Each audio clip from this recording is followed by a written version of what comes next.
सियासतदान आख़िरकार इदारनि ते तनक़ीद कनि छो था या तनक़ीद जो को क्राइटेरिया छो नथो ठाहियो वञे या एॾी एक्सट्रीम लेवल ते छो हलिया वञनि था जो इदारनि खे तौहीनी अदालत जी कार्रवाई करणी पवे थी या इदारनि खे इन मामले ते नोटिस वठणो पवे थो। इन मामले ते पाण ॻाल्हाईंदासीं। पाकिस्तान तहरीक इंसाफ़ जा सीनियर अॻवान फिरदौस शमीम नक़वी साहब असांखे टेलीफोन लाइन ते जॉइन कयो आहे। अस्सलाम वालेकुम फिरदौस साहब। वालेकुम अस्सलाम, कैसे आप? खैरियत से? सर अल्हम्दुलिल्लाह। सर आज सुप्रीम कोर्ट में कंटेम्प्ट ऑफ कोर्ट की प्रोसीडिंग्स हुई हैं फैसल वाबडा के खिलाफ और मुस्तफ़ा कमाल साहब के खिलाफ। बैकग्राउंड आप जानते होंगे, प्रेस कॉन्फ्रेंसेस हुई हैं। सबसे पहले तो मैं ये पूछना चाहूँगा सर कि ये आजकल इदारों पे तनकीद का रुझान बढ़ क्यों गया है? देखिए, इदारों पे तनकीद का रुझान इसलिए बढ़ गया है कि इदारे कहते कुछ है, करते कुछ है। और इदारे जो हैं वो एस्टेब्लिशमेंट और एग्जीक्यूटिव के दरमियान फर्क कर लीजिए। आजकल लफ्ज एग्जीक्यूटिव इस्तेमाल नहीं हो रहा।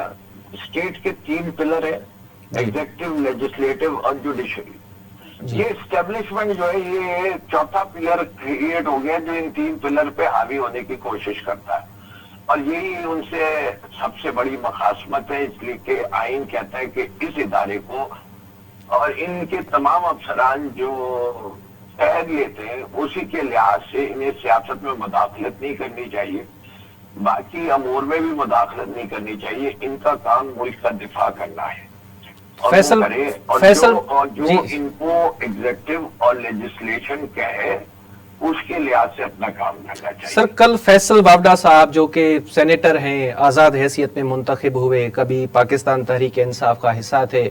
मुस्तफ़ा कमाल साहब भी MQM के असेंबली के रुकन हैं। उन्होंने कल प्रेस कॉन्फ्रेंसेस की हैं। आपको पर्टिकुलर्स पता होंगे उन्होंने क्या क्या कहा है प्रेस कॉन्फ्रेंस में। आप क्या समझते हैं इन दोनों की जो प्रेस कॉन्फ्रेंसेस थी वो दुरुस्त थी, ठीक थी? देखिए, पहली चीज तो ये है कि एक साहब तो जो है, इनफैक्ट इन दोनों साहब की डुगडुगी जहां से हिलती है, they are his master's voice. इनके मास्टर्स देख लीजिए कौन है और इनकी कोई इंडिपेंडेंट हैसियत नहीं है। फैसल वाडा के केस तो बिल्कुल ही यूनिक केस है। एवरीवन अंडरस्टैंड्स कि वो किसके कहने पे बोलते हैं, कब बोलते हैं और क्यों बोलते हैं जी।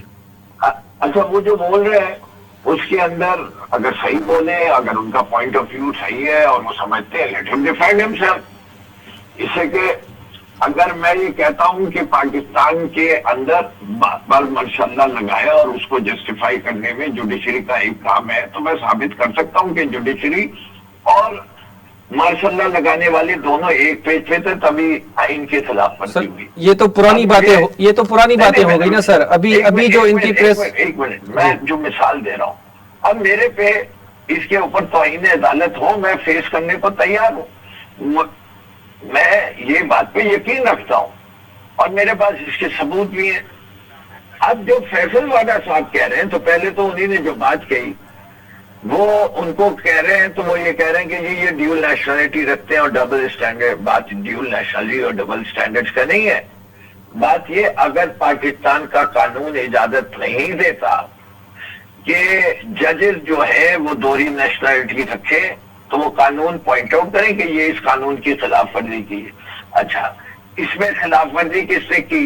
अगर जस्टिस बाबर सत्तार, जो कि मैं समझता हूं जब जिसके साथ जस्टिस लग जाए उस शख्स का मेयार सच बोलने का बहुत बुलंद हो जाना चाहिए जी। और जो कुछ बाबर सत्तार साहब जैसे लोग, जिनको मैं जाती तौर पे देखा भी है, जानता भी हूँ, मुनीब अख्तर साहब हैं, बहुत सारे ऐसे जजेस हैं, मकबूल बाकर से माजी के अंदर, आरिफ सलजीद से, नासिर असलम जाहिद थे। इन जजेस के बारे में तो हम कसमें खा सकते हैं इनकी ऑनेस्टी एंड इंटेग्रिटी की।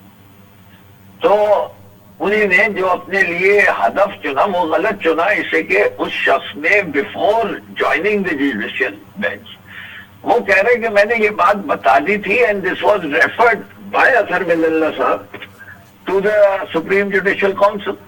अब आपके अदलिया के मसाइल की सबसे बड़ी फैसला करने का इदारा जो है वो सुप्रीम जुडिशियल काउंसिल। अगर पाकिस्तान के लॉ के स्टैट्यूज में लिखा हुआ है कहीं कि जज हजरात जो है वो ड्यूल नेशनलिटी नहीं रख सकते, जैसे आर्मी एक्ट में लिखा हुआ है कि आर्मी के ऑफिसर कोई भी ड्यूल नेशनलिटी या ग्रीन कार्ड या वो नहीं रख